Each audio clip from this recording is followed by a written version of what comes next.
Olá, eu me chamo Priscila, sou professora de japonês e faço parte da equipe do programa Japonês Online. Estamos iniciando agora mais um vídeo da série Interpretando Frases. Aqui nessa série a gente seleciona uma frase de um dos inscritos do canal e explicamos detalhadamente essa frase, parte a parte. E o objetivo é trazer mais clareza em relação à língua japonesa. E hoje a dúvida foi enviada pelo Lucas Bowley, E ele diz: Olá, Rafael, poderia me explicar a funcionalidade do kiro na frase? E temos então aqui a frase: Kabutomushi o mittari sawattari dekiru basho ga open. Primeiramente, vamos entender o vocabulário básico dessa frase. A gente tem aqui Kabutomushi, que significa besouro, A partícula o, que indica o alvo da ação. Depois a gente tem mittari, que é o verbo ver, sawattari, que é o verbo tocar, mexer, dekiru é o verbo conseguir, basho, local, e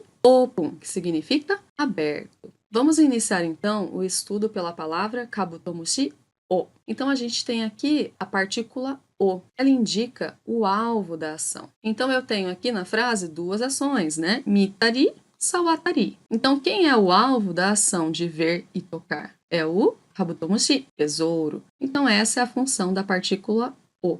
Prosseguindo então, a gente tem aí mittari, sawattari, dekiru. Então aqui a gente tem uma estrutura, A estrutura chamada nani nani tari suru, Esse nani nani, então, é a forma que os japoneses se referem a esse símbolo para indicar que alguma coisa vem antes, ok? Seria então um verbo mais tari, duas vezes, e no final, suru. Vamos começar então pelo verbo suru. Aqui na frase, o verbo não está suru, e sim dekiru, que significa conseguir. Aí você pode me perguntar, mas por quê, A estrutura não é usando o verbo suru? Sim, a estrutura é usando o verbo suru. Mas a forma potencial, Aquela que indica a capacidade do verbo suru é dekiru. Então, dekiru nada mais é o verbo suru flexionado na sua forma potencial. Por isso que essa estrutura está dentro da regra, E para que serve essa estrutura, Então, essa estrutura, gente, ela é usada para quê? Para exemplificar ações,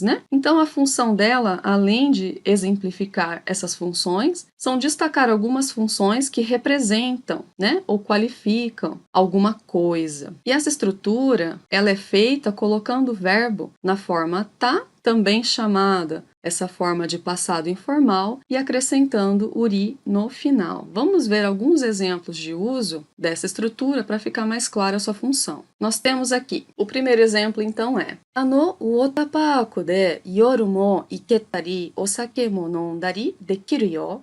Naquele parque aquático é possível ir à noite beber bebidas alcoólicas. Então veja que aqui nesse exemplo está sendo destacada algumas características, algumas qualidades, para caracterizar esse parque aquático. Só que perceba que ele não limita, ele não fala todas as ações possíveis nesse lugar, apenas algumas de destaque para exemplificar o tipo de local que se trata, Que tipo de coisa é possível fazer nesse local. Então, ir à noite, Então quer dizer que é um parque aquático que fica aberto à noite, em que se pode tomar bebida alcoólica. Percebe então que o tari aqui tem a função de exemplificar alguma das ações, Caracterizando então esse lugar, ok? Vamos ver mais um exemplo. Shumatsu wa shirizu o mittari tomodachi to dekaketari shite imasu. Aos finais de semana, assisto séries, saio com os amigos. Então temos aqui shumatsu wa, Significa final de semana. Então, durante o final de semana ou aos finais de semana, então a gente tem aqui aos finais de semana, Então, o que destaca, o que caracteriza esse meu final de semana? Algumas atividades.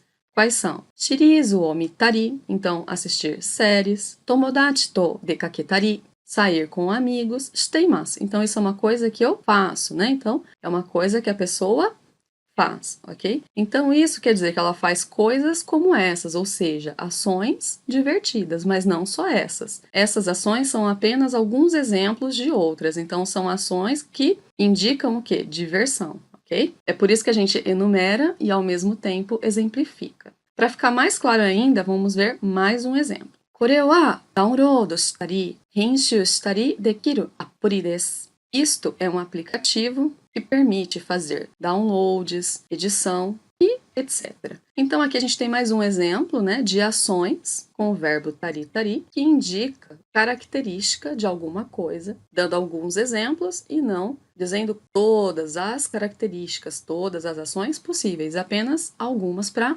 destacar, para exemplificar, né, para caracterizar essa coisa. Então, aqui a gente tem korewa significa isto, este, né? Então, isto é o quê? Eu tenho lá no final, apuri, que significa aplicativo. Então, isto é um aplicativo em que se consegue o quê, né? Que permite o quê, esse aplicativo? Então, eu tenho o dekiru, que seria o permite ou em que se consegue, tudo bem? O quê? Download shitari. Então, fazer downloads, né? Henshu shitari. Henshu suru significa editar, fazer edição. Okay? Então, é um aplicativo que permite, né, ou em que é possível fazer downloads, edição, ou seja, o aplicativo não se limita a isso. Essas são algumas ações que qualificam este aplicativo. É apenas um representante geral das ações possíveis por ele. Agora, se você quiser conhecer um pouco mais sobre essa estrutura, né, sobre essa forma tari-tari, nós temos aqui no canal um vídeo, né, que fala mais sobre essa estrutura. E esse vídeo vai aparecer aqui como recomendado para você e você clicando nele pode assisti-lo. Dando continuidade aqui, a próxima palavra seria bashou. E a gente vê que essa palavra ela está caracterizada pelo que vem antes dela, né? Que seria o verbo dekiru e toda a sentença, na verdade, que vem antes dela. Isso, então, caracteriza o quê? Uma frase adjetiva. O que é uma frase adjetiva? É quando um verbo ou uma sentença, uma frase, né, caracteriza, dá qualidade a uma palavra, ok? Então, na frase aqui que a gente está estudando, a palavra qualificada é bashou, né? É lugar. Então, não é um lugar qualquer. Que tipo de lugar é esse? É um lugar em que aí a gente tem a frase que acompanha, né? A frase que veio antes de bashou, que a qualifica, que é kabutomushi o mitari sawatari dekiru. Então, eu tenho um lugar em que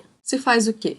Se consegue ver, tocar besouros, ok? Então, a frase adjetiva, né, como o próprio nome diz, adjetivo é aquilo que qualifica, que caracteriza, ok? Ele possui essa função. Então, um verbo ou uma frase também pode exercer a função de qualificar, que seria, na verdade, dizer, né, que tipo de lugar ou que tipo de coisa a gente está falando. Seguindo, então, né, para o final da frase já, a gente tem bashou ga open. Então, eu tenho bashou, que significa local, e open, que significa aberto, né? A partícula H aí, ela tem a função de descrever um estado ou uma característica de alguma coisa, tá? Então, a partícula H, ela pode descrever um estado ou ela indica, né, qual é a característica. Então, pode ser um estado ou pode ser alguma coisa constante, tá? E significa o que, então? Bashou ga open significa que é um local que está aberto, é um local aberto. Então, essa mesma lógica, né, dessa parte de frase que a gente viu aqui, bashou ga open,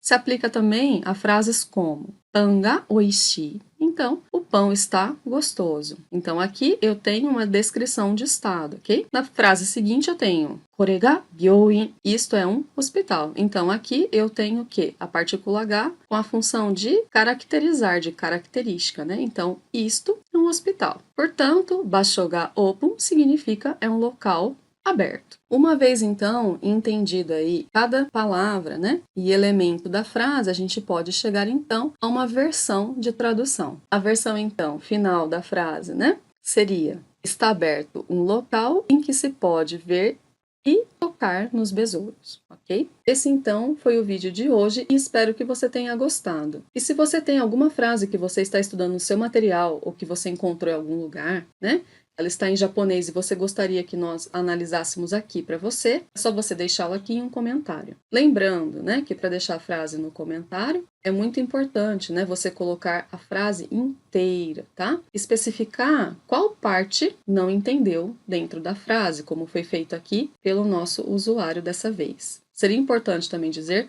de onde você tirou essa frase, né? Por causa do contexto. Quanto mais contexto, mais exata é a interpretação dessa frase, ok? E a última recomendação seria tentar não criar frases, tá? Sempre tirar de fontes nativas, para a gente ter mais certeza que ela está correta. Então, clica no gostei se você gostou desse vídeo, se inscreve no canal para você poder ser notificado dos próximos vídeos e nos vemos em breve.